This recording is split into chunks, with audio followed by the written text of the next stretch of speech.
Hey bourbon fans, I'm Tim, the Suburban Dad, and I help dads find great bourbon. Today I want to dive into a subject that's been on my mind lately, and I want to go over it with you guys today. The topic of allocated bottles. What is the best, most fair way for a store to sell or release allocated bottles? Because those are the ones that everybody wants, and those are the ones that are hardest to get. Often it leads to frustration both on the store owner's part and the buyer's part. So let's get to it.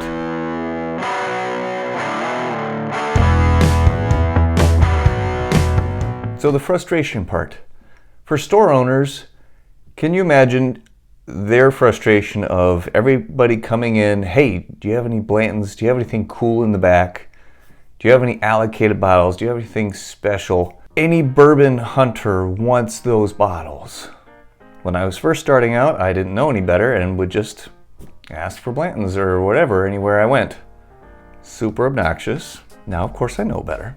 And on the part of the customer, you and I, we want those rare, hard to get, limited bottles, and we want it at a decent price too. So why should it be locked up, hidden away where we can't find it, or priced so high that we just can't afford it? There's got to be a reasonable solution.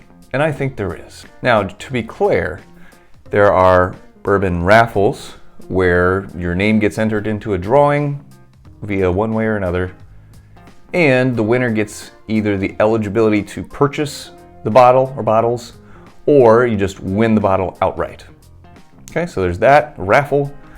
There's also rewards programs where you spend X amount of dollars with the store, and that makes you eligible to, again, be entered into a raffle or just outright purchase a bottle. So keeping those terms in mind, those are two different things for sure. Probably the worst situation, I think, is when a store owner gets a special bottle, E.H. Taylor, Stag Jr., or just Stag now, Booker's, Four Roses, limited edition, you name it, whatever fancy, rare, special bottle you want, and they jack the price up to an exorbitant fee.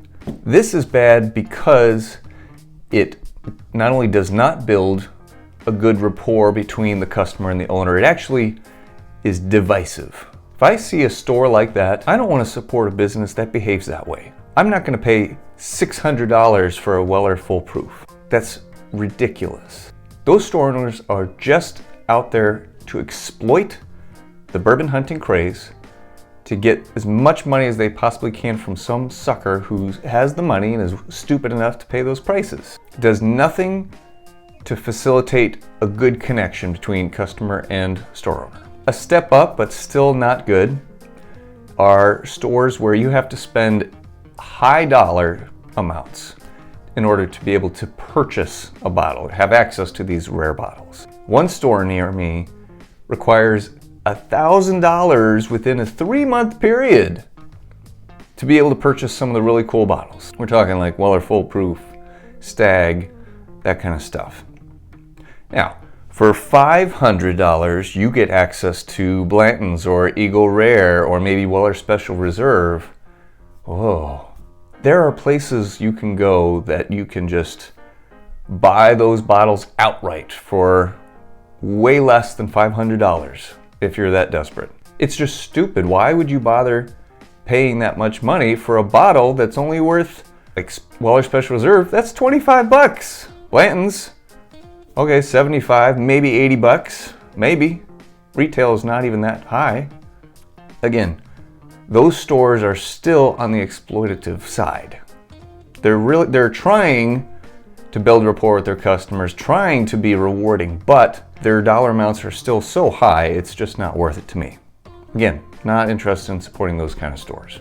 I've seen a store near me that does a point system. You spend $100, you get a point, you use points to be able to purchase rare special bottles. Okay, a little bit more reasonable, I'd say. However, $100 is still a big chunk of change, and these bottles are at least 2, 3, 4, 5 plus points. You can do the math on that one. Still very, very expensive. Now there's another store. They have a whiskey rewards program. Theirs is even more reasonable, about $50 a month on average. They say you got to spend $600 over the past year, so that averages out to $50 a month. Now, and they do a whiskey drawing, so you get entered into the drawing by spending enough money, and then you get to purchase whatever you are selected to win. However, here's the big catch with this one. They put a lot of bottles in that allocated list that really should not be there, including Basil Hayden Toast. Really? I'd be really pissed if that was my allocated bottle winning. All right, so those are some that are really awful to not so great. What are some good options? Best situation for allocated bottles that I've seen so far, other than just randomly putting them out on the shelves, is Grillo's in Lake St. Louis. Shout out to Mike. He has been very fair with the way he handles allocated bottles. Sometimes he will just do first come, first serve, but sometimes he'll do drawings where you spend $25 in the store. Not only does he have whiskey, but he has fresh cut meat as well. So you could literally just buy dinner for the family and get entered into a drawing for a really cool bottle. I actually won a Stag Junior, back when it was still Junior, through one of those drawings. Fair, easy, not exorbitant prices. You're still getting something for that $25. It's not like you're just throwing that away. And hey, even if you don't win, still got some steak. Still got this other bottle of whiskey that I bought. No big deal. I'm fine with that. The other thing is combo packages. These vary. I've seen some good ones. I've seen some really obnoxious ones. I would say if you have to buy more than one bottle in order to get your rare bottle, that's pushing it. But yeah, they got a store pick that they're trying to sell, pairing that with a special bottle, both at retail. That's really hard to argue with that one. You're still getting a good bottle and you're getting your special bottle at retail. It's not like you're wasting any money. You're getting bottles for money that you're putting out. Now, I am a big fan of Total Wine. Not ashamed to say it. Simply because they do put a bunch of cool stuff right out on the shelves where you can just grab it. We're talking H. Taylor, Eagle Rare, Blanton's, Midwinter Night's Dram, Booker's. Really cool stuff. Even Jack Daniel's Special Release, Twice Barreled, American Single Malt. Got that one there. Those are big gambles though. It's very much luck of the draw if you're going to walk in at the exact right moment or not. Their rewards program is a little steep. You have to spend like $2,500 before you're eligible for some of the rare allocated drawings, which to be fair is kind of stupid. It ranges anywhere from Blanton's or their Chestnut Farm single barrel, that's a joke, but all the way up to the BTAC bottles, Weller Full Proof, Blanton's straight from the barrel, that kind of stuff. So those are the really high-end stuff that goes into their drawing. They do put a bunch of stuff right out on the shelf, which to me, I think that's about as fair as you can get. Now, I do appreciate them putting a limit of one per customer on there, because some nut job is going to come in and just swipe a whole shelf of allocated stuff and not leave any for the rest of us. And of course, there's always just true raffles giveaways. A lot of charity events will do this. The Rack House in Cottleville near me, they do a bunch of these kind of drawings where it's for a good cause and they put out some bottles, allocated, really cool ones. They have a set ticket price, and depending if it's for charity, then they usually don't cap the limit of tickets, which I get it, they're just trying to raise money. Other times they've had drawings where they do limit the amount of tickets sold. That really increases your chances. But either way, it's donating money to a good cause, and if you don't win, it's not a huge deal.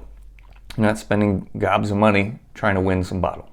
And in those cases, you win the bottle outright, so it's not even like you're having to pay for it on top of that. In summary, there are ways to sell allocated bottles where the store owner still benefits from having a rare bottle and they make a little bit more money without cheating or ripping off the customers, building a good rapport, helping draw the customers back in so that they're not just swooping in as soon as they hear a cool bottle is going up. Kudos to all the store owners out there who are being fair with their allocations and really making that effort, because I know it's not easy. Again, we talked about the frustration.